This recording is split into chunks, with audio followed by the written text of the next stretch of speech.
Jimmy Carter admirers across generations celebrate the former. Atlanta. AP. J. Edgar Hoover became the federal government's top cop. Ellis Island closed as a portal for immigrants to the United States. France hosted the first Winter Olympics. And a baby in rural Georgia became the first future American president born in a hospital. The year was 1924, and that tiny fellow in Plains was James Earl Carter Jr., known as Jimmy. From the start. The 39th president was celebrated Saturday at his Presidential Library and Museum ahead of his 99th birthday on Sunday. The party was moved up a day to ensure it wouldn't be cancelled by a potential federal government shutdown that Congress was working feverishly Saturday to avoid.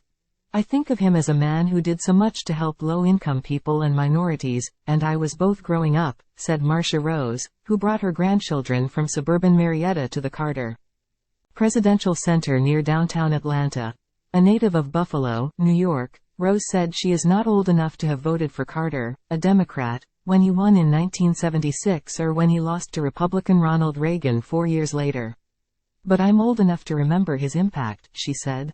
I wanted to be here to honor him and for us to be part of that history. Rose joined a few thousand well-wishers who wrote birthday cards that will be taken to Carter's home in Plains. He has been in hospice care since February, spending time his wife, Rosalind, who is 96 and suffering from dementia, and other family members. Carter is the longest-lived U.S. president ever.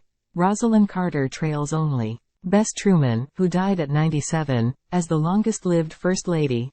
Kevin and Ursula Jones take a photo together in front of a video screen while attending the celebration for President Jimmy Carter's 99th birthday held at the Carter Center in Atlanta on Saturday, September 30, 2023. AP photo, Ben Gray. Time equals 400 Ms. Greater than attendees on Saturday saw video tributes to Jimmy Carter from celebrities and competed in rounds of trivia that highlighted underappreciated details about his life and how much the world has changed since it began. A discounted 99-cent ticket allowed them museum access, which includes a replica of the Oval Office as it appeared during Carter's 1977-81 White House term. And those who stood in line early enough got birthday cake decorated in green, the color Carter chose for his presidential campaign materials in 1975 to reflect his environmental priorities. For many attendees, the occasion was another step in the evolution of how Carter is remembered. Growing up in Texas, our history classes talked about him mostly as a failure, a weak figure, especially militarily and on foreign affairs, said Zach Kay, an Atlanta banker born after Carter's presidency. Marlene Salgado is now a public high school history teacher. But as a student herself, all I remember learning about him was the malaise speech on the energy crisis and the hostages in Iran. Now, the pair is reading together a comprehensive Carter biography, His Very Best, by Jonathan Alter, which is among several recent books and documentaries that reassess Carter as more than a failed president who rehabilitated himself as a global humanitarian through his work at the Carter Center. Salgado noted that it was Carter who secured the release of American hostages held in Tehran from late 1979 through Inauguration Day 1981. Reagan gets the credit from most people, she said. Indeed, Carter worked for the hostages' freedom even after Reagan's Election Day landslide. Carter and his administration secured a deal in the final days of his presidency, but Tehran staged the actual release hours after Reagan was sworn in. Reagan sent Carter to greet the hostages in Europe. The details get lost, Zach Kay said. I think his focus on diplomacy and peace should be admired. We need more of that now.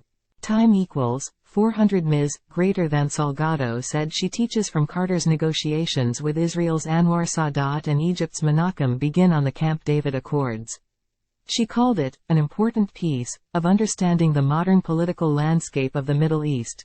Ken Driggs, who voted for Carter, said the former president has been vindicated on many matters that helped lead to his defeat.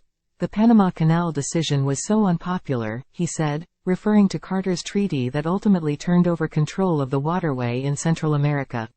But it was the right thing to do at the time, for stability in a volatile region, and that's the accepted reality now. Driggs first met Carter as a candidate for president in 1976 because of his job at the time as an aide to the Speaker of the Florida House of Representatives. I remember him being very informed, very detailed on policy matters, Driggs said.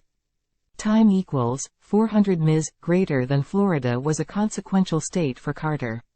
In the 1976 primary there, he defeated Alabama Governor George Wallace, a former segregationist and perhaps Carter's most significant remaining threat for the Democratic nomination. In the general election, Florida was part of Carter's sweep of the South from North Carolina to Texas, a swath of electoral votes that was the difference in his contest against Republican incumbent Gerald Ford.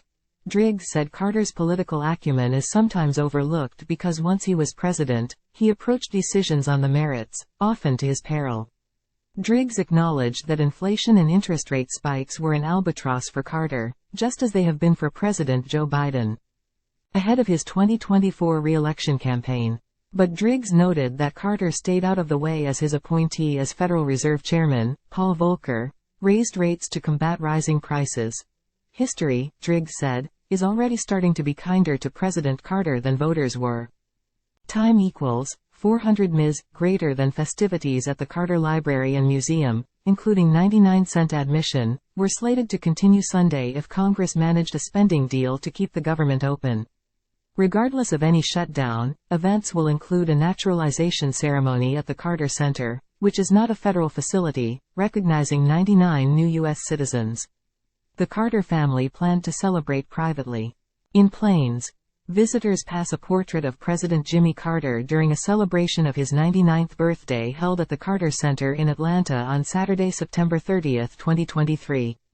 AP photo, Ben Gray. Courtney Lonsway, a volunteer at the Carter Center in Atlanta, writes birthday wishes on the center's window during a celebration for President Jimmy Carter's 99th birthday held on Saturday, September 30, 2023. AP photo, Ben Gray. A person grabs a free pin during a celebration for President Jimmy Carter's 99th birthday held at the Carter Center in Atlanta on Saturday, September 30, 2023. AP photo, Ben Gray. Time equals 400 Ms. Greater than people watch a film in the Carter Center's museum during a celebration for President Jimmy Carter's 99th birthday held at the center in Atlanta on Saturday, September 30, 2023. AP photo, Ben Gray. People write birthday cards for President Jimmy Carter during a celebration for his 99th birthday held at the Carter Center in Atlanta on Saturday, September 30, 2023. AP photo, Ben Gray. Workers work on a wooden cake display on the north lawn of the White House, Saturday, September 30, 2023, in honor of former President Jimmy Carter's 99th birthday this weekend.